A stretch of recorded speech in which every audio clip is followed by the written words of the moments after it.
अधिक महिना आणि त्यामध्ये आपण भगवान विष्णूंची सर्वात प्रभावी अशी सेवा करत असतो. पण बघा, ह्या महिन्यामध्ये भगवान विष्णूंच्या सेवेबरोबर पितरांची सेवा करण्याला सुद्धा खूप मोठ्या प्रमाणात महत्वाचं सांगितलं गेलेलं आहे. म्हणजेच बघा, जेव्हा आपण भगवान विष्णूंची नारायणाची सेवा करत असतो, तर तेव्हा कितीदा प्रमाणात आपण आपल्या पितरांची देखील त्यामध्ये सेवा करत असतो.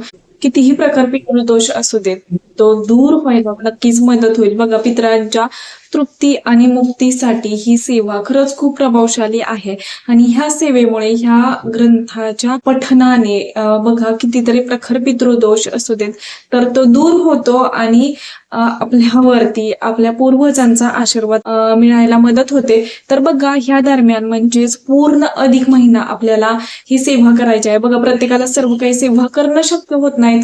कोणाला बघा गुरुचरित्र करायचं असतं, कोणाला माता लक्ष्मीच्या सेवा असतात, भगवान विष्णूंच्या सेवा असतात, कोणी ते करत असतं. म्हणजेच अधिक मासामध्ये आपण जर भगवान विष्णूंच्या सेवेबरोबर ह्या एका ग्रंथाचं जर पठण केलं, तर नक्कीच भगवान विष्णूंचा देखील आशीर्वाद राहील आणि त्याचबरोबर आपल्या पितरांचा सुद्धा नक्कीच अखंड आशीर्वाद राहायला मदत होणार आहे. ह्या महिन्यामध्ये श्रीमद भागवत ग्रंथ वाचायला सुद्धा खरंच खूप महत्वाचं सांगितलं गेलेलं आहे, म्हणजेच की मूळ ग्रंथाचं.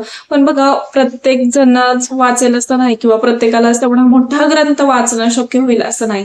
तर बघा, आपल्या गुरुमाऊलींनी खास करून आपल्यासाठी एक छोटासा ग्रंथ प्रकाशित केलेला आहे, संक्षिप्त श्रीमद भागवत. तर बघा, ह्या ग्रंथाचं पठण केल्यामुळे आपलं प्रखर पितृदोष आहे संक्षिप्त श्रीमद भागवत या ग्रंथाचं पठण केल्यामुळे सुद्धा मोठ्या प्रमाणात आपल्यावरती असणारं जे काही पितरांचं दोष आहे, पितरांच्या तृप्तीसाठी आणि मुक्तीसाठी हा ग्रंथ खरंच खूप प्रभावशाली आहे. म्हणजे ह्या ग्रंथाच्या पठणामुळे आपल्या आयुष्यातील जे काही पितरांमुळे लागणारे, म्हणजे आपल्या पूर्वजांचे जे काही दोष असतील किंवा त्यांच्या संतुष्टीसाठी आपण नक्की हा ग्रंथ वाचावा असं सांगितलं गेलेलं आहे. हा ग्रंथ अगदी छोटासा आहे, पण तेवढंच आपला जो काही प्रखर पितृदोष आहे, तर ह्या ग्रंथामुळे तो दूर व्हायला लागतो. आणि त्याचबरोबर बघा, आपण सर्व काही ग्रंथाचं पठण करतो, पण जेव्हा आपण ह्या ग्रंथाचं पठण करतो ना, तर नक्कीच आपल्या पितरांचा देखील आशीर्वाद राहायला मदत होणार आहे. तर पितरांची तृप्ती आणि मुक्तीसाठी, आणि बघा असं म्हटलं जातं की आपण हा जन्म, मनुष्य जन्म आपल्याला कितीतरी ऋण घेऊन आपल्याला हा मिळालेला आहे. त्याला ती कितीतरी जन्मांतरीचे ऋण फेडण्याचा आपल्याला संधी मिळालेली आहे.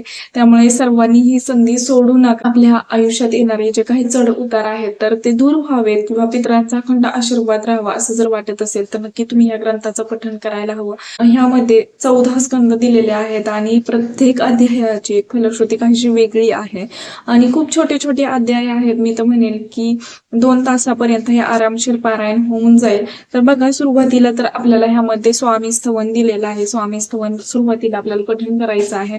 एक माळ श्री स्वामी समर्थ महाराजांची करायची आहे. त्यानंतर 24 वेळा गायत्री मंत्र म्हणायचा आहे.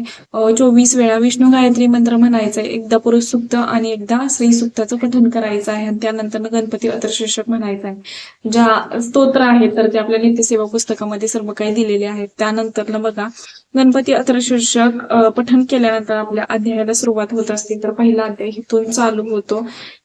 अगदी 2-3 पानाचे हे अध्याय दिलेले आहेत. पहिला अध्याय इथं संपत आहे, तर दुसरा अध्याय इथून चालू होतो आणि इथून संपतो. बघा, हे पारायण कसं करावं तर खूपदा मी सांगितलेलं आहे, पण जे नवीन आहेत आपले सबस्क्रायबर, त्यांना माहिती नाहीये, तर त्याच्यासाठी मी सांगते. ह्या महिन्यामध्ये बघा, असं म्हटलं जातं की एकादशीच्या दिवशी जर तुम्ही प्रत्येक एकादशीला संक्षिप्त श्रीमद भागवताचं जर पारायण केलं, 7 पिढ्यांचा पितृदोष हा नाहीसा होत असतो. एवढं प्रभावशाली दिवस मानला गेलेला आहे एकादशीला ही सेवा करण्यासाठी, ह्या ग्रंथाचं पारायण करण्यासाठी. त्याचबरोबर बघा, पितरांचा आशीर्वाद आपल्याला मिळून जे काही आपल्या आयुष्यात चढउतार येत आहेत, जे काही संकट येत आहेत, तर ते दूर देखील होतात. बघा, प्रत्येकालाच नारायण नागबली करणं शक्य होत नाही. बघा, 3 दिवस लागतात जर आपण नारायण नागबली करायला गेलं तर. बरोबर, पैसाही त्याचबरोबर जात असतो. ज्यांना खरंच शक्य होत नाही नारायण नागबली करणं, तर त्यांच्यासाठी हा ग्रंथ खरंच खूप प्रभावशाली आहे. त्यामुळे सर्वांनी, खास करून मी महिलांना सांगते, कोणीही हा ग्रंथ पठण करू शकतं. तेवढंच की जेव्हा तुम्ही हा ग्रंथ पठण करणार आहात, तर त्यावेळेस आपल्याला नॉनव्हेज हे करायचं नाहीये, घरामध्ये खायचं देखील नाहीये. आपल्याला या दरम्यान म्हणजेच की जेव्हा आपण हे पारायण करतो, तुम्ही संकल्पयुक्त सुद्धा आपल्या पितृदोष निवारणासाठी संकल्पयुक्त सेवा सुद्धा करू शकता किंवा रोज आपल्या नित्य सेवा जशी करतो म्हणजेच रोज रोज एक एक अध्याय सुद्धा पठण करू शकता. ज्यांना जास्त वेळ बसणं शक्य होणार नाही किंवा काही वर्किंग आहेत तर तुम्ही एक एक अध्यायाचं सुद्धा या दरम्यान पठण नक्कीच करू शकता. ह्या अधिक मासामध्ये म्हणजेच भगवान विष्णूंच्या सेवेबरोबर आपल्या पितरांची सुद्धा सेवा होणार आहे, त्यांचे सुद्धा आशीर्वाद मिळणार आहेत. अधिकम अधिक असते म्हणजे जेवढी जास्त आपण सेवा करणार तेवढंच फळ देखील आपल्याला मिळणार आहे, तेवढंच पुण्यफळ आपल्याला भेटत असतं.